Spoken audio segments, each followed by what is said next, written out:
Ladies and gentlemen, can I please have your attention? This is my final maths-related interview. What sort of villain gets that? It's Australia's reaction. It's an This exclusive. is an exclusive. That's hitting the cutting room floor, bro. Caused a lot of drama and it never got aired. It just went nuts. Hello, Selina. Hello, Taku. How are you doing today? I'm already blushing. A little hot. A little we can hot. see. Absolutely, because Make you it know, drop. like some, you know what I'm saying. But hey, and I know why you're hot too. You know what I'm saying. We got a snack that's coming into the studio. Did you bring my bucket and mop? No, As ma'am, I requested? didn't. I didn't get the memo. You know what I'm saying. Because today's guest. Come on now, is Jason Chambers. Jesus, my African accent just comes out.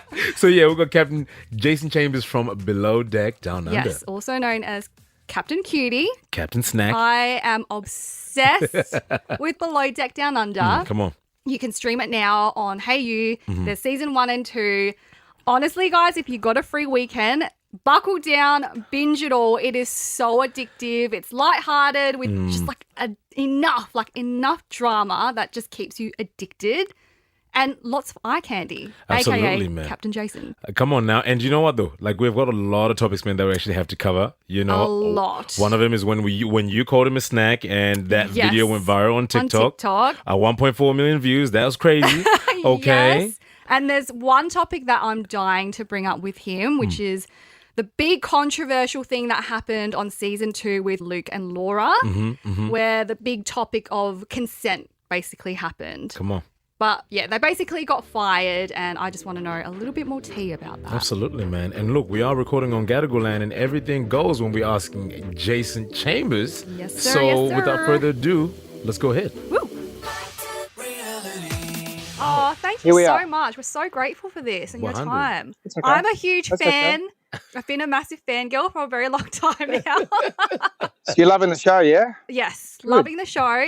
Is, being on reality TV something that you ever thought you'd ever be on? No, not at all, obviously. I have done a hell of a lot in my life. I'm what you call a manifesting generator. So Come Yes. on, boy. I've only actually found out about, I've only really found out about that in the last year or two. So it gives me some explanation about all the erratic career changes I make. So this is Yeah, you've just had a lot, haven't you?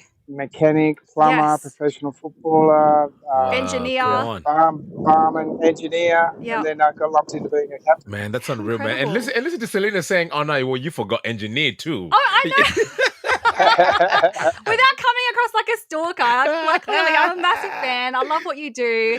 I love everything that you embody, and I love how you talk about manifestation because we're huge on that. Absolutely, man. Absolutely.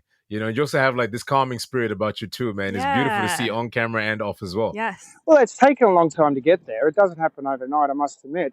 Being a captain has its tolls, and been doing it for 25 years. I was an engineer. Look, I was just travelling. Yeah. And with my trades, I got offered a job, and I was second engineer on that job. A year later, I got offered a job to take over as engineer, sole engineer, unlicensed, which back in the day was achievable. And Yeah. and then those owners asked me to be the captain because the boat was for sale. The crew left. I was looking after it. It didn't sell. And then they said, let's go to the Mediterranean. And I said, well, I'll find you a captain and crew. And they said, no, we want you to be the captain. I said, I don't know how to drive. And they said, learn. Yo. So Wow. that process took its toll, I must admit. I didn't have any training above me or showing me how to do things. And then managing people in this environment is quite tough. You're making them work long hours. You're jumping up and down for some of the most ridiculous requests sometimes. Yes. And you've got to maintain a barrier between yourself and the crew, which I found it hard to do because I was never a crew. I missed that part of life, so I had a lot of FOMO. And Yeah. there's 300 captains waiting for a job for you. So if you lose that one, you don't get another one for a long time. And we as captains, we know that, and we do everything we can for the owner, and we forget about the crew. And then you get older, and then you get more experienced, and then you have a child, and then you just say to the world, "F that! I'll just do what we can do, and I can't do any more." And you start to realise that if they don't like it, the universe has got something else for you anyway. Come on, man. That's amazing. And, I really love that you say that because, that and even joining with the manifesting too is like, there's something that was, I think I read it not so long ago in a few of these pages, man, that come up on Instagram just with just quotes. And it says something along the lines of anything that you do in your life ever goes wasted. Like nothing goes wasted, especially like experience wise. And I think, let's say like, like a little while ago, like if somebody was to actually tell you that you're actually in training to be a captain on a show, you would have thought that person was crazy, right? True. Well, but like you like develop like people skills and everything else, and like now look at you now, man. You develop them, and I've had my downs. I've been a terrible captain. I've been a great captain. And then over time you get experience. And there's one thing I've learned, and it's true to form, that the person that shouts and yells, which I was a captain like that when I was younger, it comes from lack of communication to your people. It comes from lack of experience and lack of preparation. And now that I've been in those situations, and I've had better training, virtually I've had to train myself as a captain because I had no one training me. So about 10 years ago, I moved away from the Mediterranean, large boats, and took on the area of Southeast Asia and more remote locations. And that, as a captain from navigation point of view, taught me a hell of a lot. So I feel like I'm very experienced. And I've been on bigger boats now, so I feel like when I'm going into a situation, I'm better prepared, more communication, and now I've got the experience. And as getting back to what you said, Einstein said, "Life is knowledge. The rest you read about." So come on. So true. Yeah, we can only look at people like crew and see what they're going through and the things that they're doing wrong, and just go, well, they're going to learn, and this is an experience. Most definitely, you don't have to reprimand them too much. You can, you can hold fort and watch them grow a bit too. Most exactly. definitely, man. But I just love like your energy and the way that you're able to diffuse and calm every situation. Like you're literally like Papa Bear on the ship, because everyone just looks up to you and they just have this immense respect for you, and you can really see that. And I really love that you say that, man, because actually something that I wanted to touch on, Jace, was that little confrontation, or not, I can't really say confrontation, but like when you had to deal with kicking off Luke and Laura off the boat, and you were just talking about communication. Had you ever dealt with something like that before? In this industry, I have dealt with similar situations. The industry's changed a hell of a lot. As I said, years ago, society's changed. Years ago, the owners got what they wanted, and people were scared to speak up because they'd lose their job. And, they did get away with a hell of a lot. And these days, it's just not tolerated. So I will say in the last 10 years, I've changed compared to what I was, because I was growing up in that environment. But society's changed, and I've changed, and I've got a bigger stance towards it. And I've had a daughter now, so I won't tolerate things like that now. No, most definitely. So important. And I love that, man, because it's like, it's just so crazy how, a lot of people's morals and values aren't the same. But I feel like, for some weird reason, it's just so crazy how that one person that stands up to, the bullshit, it's almost like everyone wants to do what that one person ends up doing, but it's just so scared to stand up, if that makes sense. Yeah. But you as the captain, like, it's like you have to take 100% ownership of any situation that happens, because I guess you're like they technically under your supervision, right? Yeah. So that's responsibility at its finest. I've had instances where I've been approached and I've asked them to put a complaint in, and they've said no, they don't want to lose their job. So I've behind the scenes, I've secretly logged a lot of things myself, and when it came to the end, that I had ample evidence of what's going on. Look, we have grown a hell of a lot. I'll just keep saying that. The industry's grown. Yeah. Well, I like that you're just so fair. Like the same rules apply whether you're male, female. Your objective is to make sure that the crew and everyone is safe and feels mentally and physically and spiritually like aligned somehow. Yeah, I love that. Well, sometimes the crew in my industry don't understand me because I am trying to be friends with them, and I've copped a lot of flack in season 1 about that, and I couldn't make changes because of COVID. But regardless, doing this for 25 years, these crew are my friends. I don't have many land-based friends because I'm never at home. So predominantly, in my contacts on my phone, my best friends are old crew that I've developed a long relationship. Now, you've got those crew that don't understand that boundary and take the mickey. But then you've got crew that actually respect that and play double-edged sword, friend and captain, and they end up understanding me, and then we end up being long-term friends. And I will keep playing that plateau. I'm not going to change off that because I don't have a friends base ashore, like going home to my house and hanging out with a barbecue with my friends on a Sunday. My people that I do catch up with are nomadic travellers like myself, and if they're in town, they're in town. So it's a different existence. It's a solo existence, I must admit. It hasn't got a lot of captains are away for a long time, and when they come back, things are different. It's very much like a lot of the industries at the moment where you work, on and off rotations. It's got its ups and downs. You said something about, friendships, you know what I mean? And I really like that because I actually had another question about platonic male/female friendships, you know what I mean? Because for me and Selina, we always get looked, at with the side eye, every single time like that, we're either walking together like at an event or like just even just this in general. People are not used to this kind of relationship. And I was going to ask you about your friendship. With Aesha. Yeah, with Aesha. You know what I mean? Like, how do you do like with people kind of questioning if your, friendship is just purely just friendship? Oh, we get a hell of a lot. If there's of a little bit something else. We get a hell of a lot of that. Yeah, I can imagine. But honestly, she was a bit harsh with BravoCon. She said, it'd be like kissing my brother. I'm not even attracted to him. I'm like, oh, you could probably back down a little bit, girl. Back down a little bit, girl. But we have that relationship. She is very much like my sister, and very much like a twin, really. And I also said at BravoCon, which is quite right. I think as a captain, I can't say too much. I have to be a little bit humble and a bit wary, and have to have that ranking. So she gets to verbalise exactly what's probably in my mind anyway. So what comes out of that mouth is probably what's in my mind anyway sometimes, and that's why I laugh so much.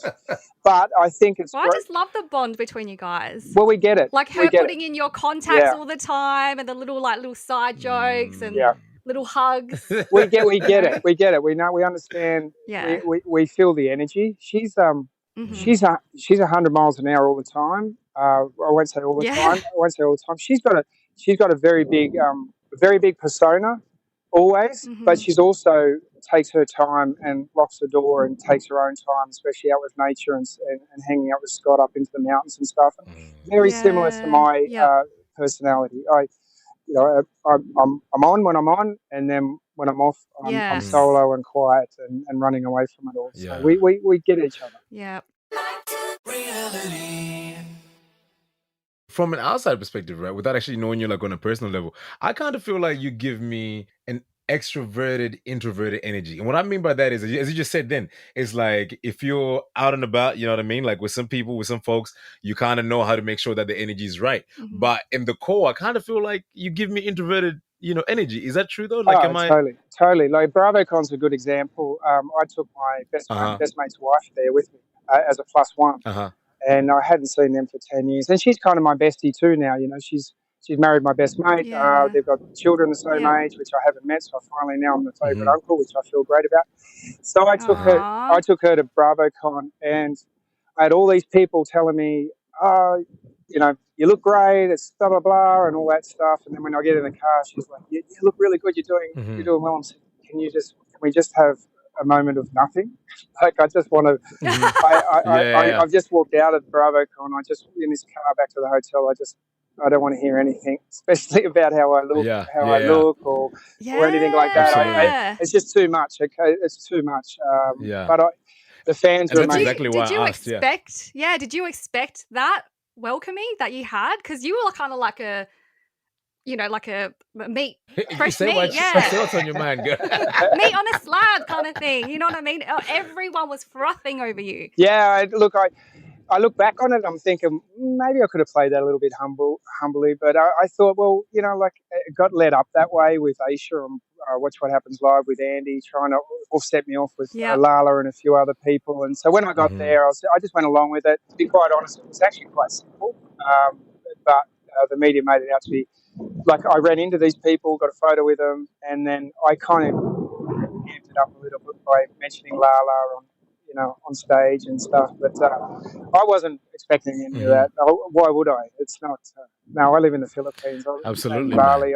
I don't hear anything until I touch down in America, and I'm not used to all that. But I'm driving a boat. I'm with crew, and I'm with my daughter when I'm not. And there's another side of what we do now, and that's the entertainment side. So it's part of that, I suppose. Like Absolutely, I did play it up a little bit, I suppose, and and that's just part of the entertainment side of what we do. And that's it. We're not just driving boats now. Exactly. Nah, and that's exactly why I asked, like if you're a little more, like extroverted than you're introverted, because I think it can be difficult, like being like in these situations where you kind of have to put on, a character, you understand? And it's like, like some of these events too, like I remember when we got off our shows, we were so used to just kind of like being in our own little bubble, like with the people that we knew, and kind of forgetting that there are people that are watching, you know what I mean? Yeah. So I guess like same goes for you too, like at BravoCon, because it's like, you have, such a large following, you know what I mean? Yeah. And they feel like they know you. Like I don't go out in Bali. I'm here to be with my daughter, and I have gone out twice, and I have kicked it on a little bit late and walked out of a bar, and I'm not feeling 100%. I've had people said, Captain Jason. I'm like, I wake up in the morning. I'm like, oh, no. what did I look like? And I went to a bar. I was in El Nido in Philippines, and me and my friend went to a bar the other. I was there last week, and I was just up the back, just actually carving it up on the dance floor by myself. This girl turned around and said, Captain Jason? And I'm like, yes, how are you? And I was speaking to her. She was from the Central Coast where I'm from, and we had a good chat. So I have to be a little bit more wary now, I suppose. be a bit more introverted. Everyone was frothing over you at BravoCon. Was there anyone that you were geeking over that you were like, oh my God, it's such and such. They're in the same room as me. Oh my God. Yeah. Look, it's a bit all surreal for us, I must admit. Look, even I was in the same room as all the Vanderpump Rule people. Doesn't really. I don't watch the shows, so I'm probably not into it that much. Was there anyone that I was geeking over? No, not really. I must admit. I just like meeting everyone. So if someone was sitting by themselves, I was walking up to them, and Adriana was next to me, and Kate was next to me at one stage before a panel, and I hadn't met them, so I just sat down next to them and started talking and just getting to know them and having a good chat. And I met some really nice people, like Taylor Green from one of the shows. Her family, I met them in the car on the last day, and people are really good to get to know. And there is another side of it. For sure. And I know these shows portray some people as not so good. I don't watch the show, so I don't know. So it's actually nice to just get to meet these people behind the scenes and find out really that, these people generally are who they actually are.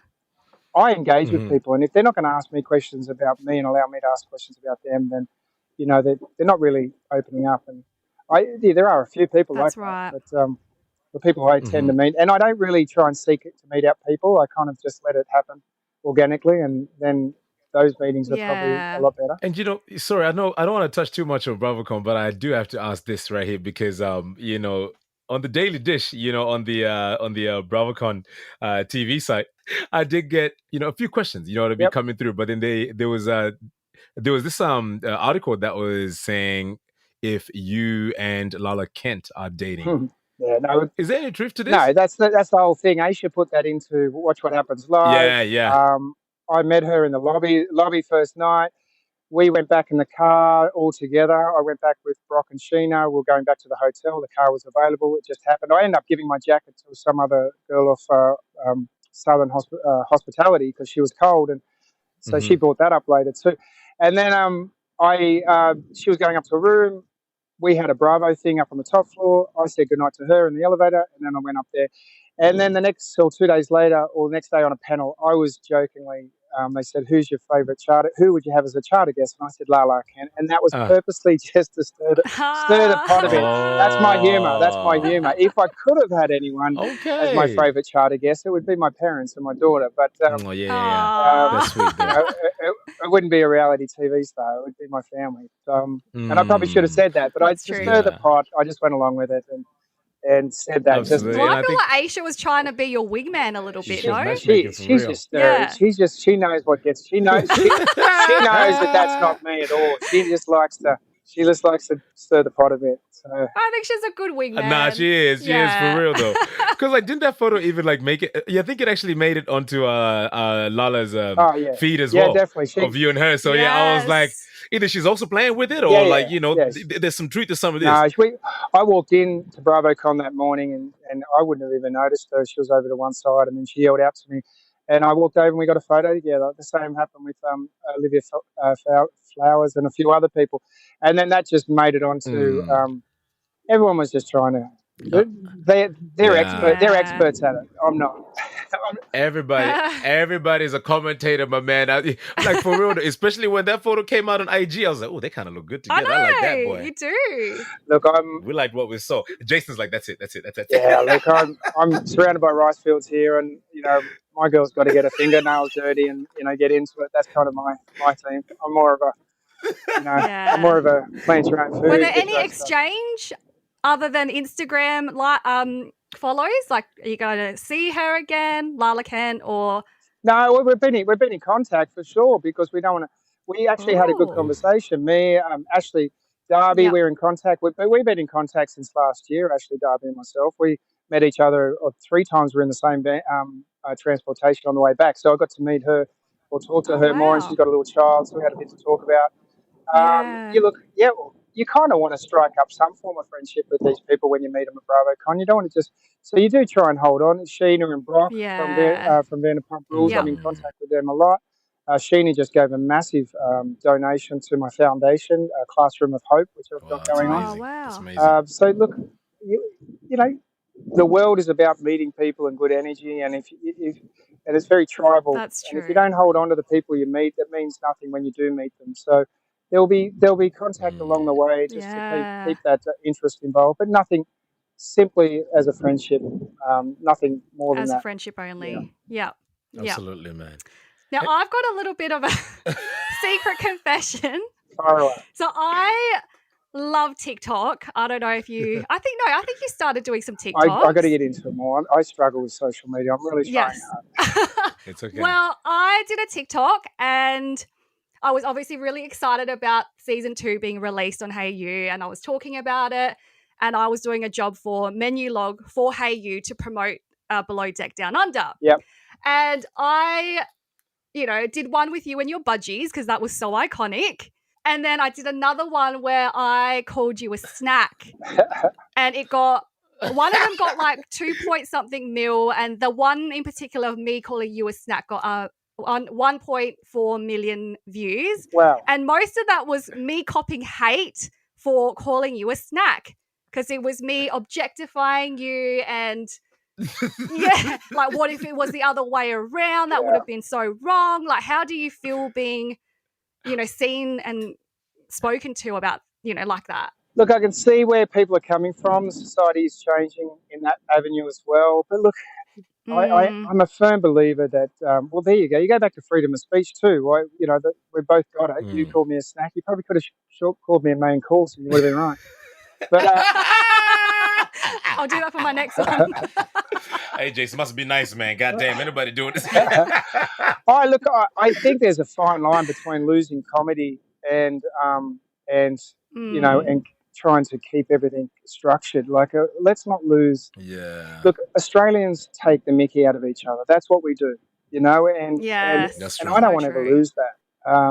I think it's something, sarcasm in Australia is a form of flattery, and it's something that's ingrained in us. So I look at it as, it's just hype, it's fun, it's whatever. Look, will I be getting in budgie smugglers again? Probably not. I don't think I'm getting to that age. Yeah, but you said it depends on how much the tip would be at the last season. Totally. You did say that. How much is it? Is it going to take? Well, I copped a lot of flack also from the other captains for what I do. Take my shirt off. Budgie smugglers, all this, and I'm like, they're just jealous. Well, man, they don't got what you've got. Everyone's different, and my way of being a captain is being involved in every manner, not just sitting up in the bridge. And we're not in the Navy. We're not in the Navy, and I do consider myself a form of a concierge driving a bus around. And we're not going to war.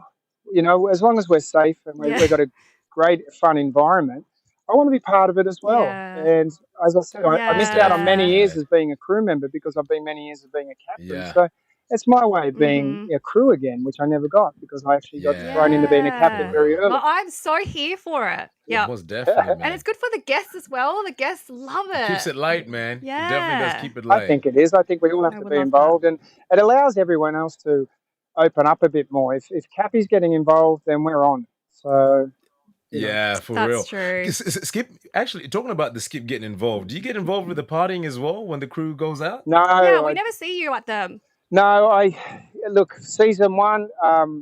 You know, like, it was so hard. I remember walking out and having a beer when they got home, and you know, I was having a beer with Culver and Bettini at the bar just because I had FOMO because they'd been out all night. And I Yeah. know that I got told later that my presence actually did stop something that was going to develop, like an argument that was happening up in the spa, because I was around. So then I understood it more. That look, this is what the show's about. So when Right, Captain's yep. around, everyone's going to be on their best behaviour. So I understand Yeah. understand their concept. So yeah, when they're out, I'm not walking around in a kimono drinking cocktails. They're just all skits at the end of the season. We do just for fun and games. So usually it's in the room reading a book. You know, sitting on But social we media. never see your room. I notice there's cameras in everyone else's bunks and rooms, but your room, like, where do you sleep? I sleep in the best bunk upstairs, usually behind the bridge. So I got a big cabin. I knew it. I usually got a lounge in mine, so The best one. it's quite comfortable. Lucky Right, you. It's quite comfortable. We'll see you, boy. I knew it. Can I just ask right now? I know this is like actually completely unrelated, but how much is it to hire a super yacht? Well, obviously it depends on size and time and the actual quality of the boat. But look, let's just take a 40 to 50 metre. You could be looking from anywhere from 200,000 plus a week, and that's just to walk on it. That's not fuel. That's not food. That's not fuel. So you could walk out of there with spending a good 300,000 after 7 days. So what Below Deck does, they charter those boats and they give a good rate to these people for 3 days. And our seasons are usually about 5 months long, and then we go into a shipyard, and then we relocate to another side of the world, the globe, and then we do another 5 months, and then we go into a shipyard, then we relocate, and we never stop. And after those 5 month seasons, you might do 8 charters, 7 day or 10 day charter long, relocate to another place, do another charter. Whereas on Below Deck, we do 9 charters in 6 weeks. So it's back to back. That's a lot of work. That's probably the hardest I've worked. That's so much work. Yeah. Probably the hardest I've worked. Is there like anyone that you work with that you found really lazy or that you're just like, look, Ryan in season 1 was a bit tough to work with. It was very frustrating because I knew there was potential there, and I was trying to get it out of him, but he did have his back against the wall. But really, I did try to look through the attitude and the persona that he was putting on, and just knowing that if I could get this guy to work, it's going to be a real eye opener for everyone and for himself. But I thought I had him halfway through the season. I thought he pulled out a big dish, but I think he just had his back against the wall with Aesha and the show in general. Yeah, he had his persona that he wanted to stick with, and I couldn't get him out of that. Yeah, that's unfortunate. Bettini, I loved working with. For someone, a female on deck, bit of a fish out of the water, really just listening, wanting to learn.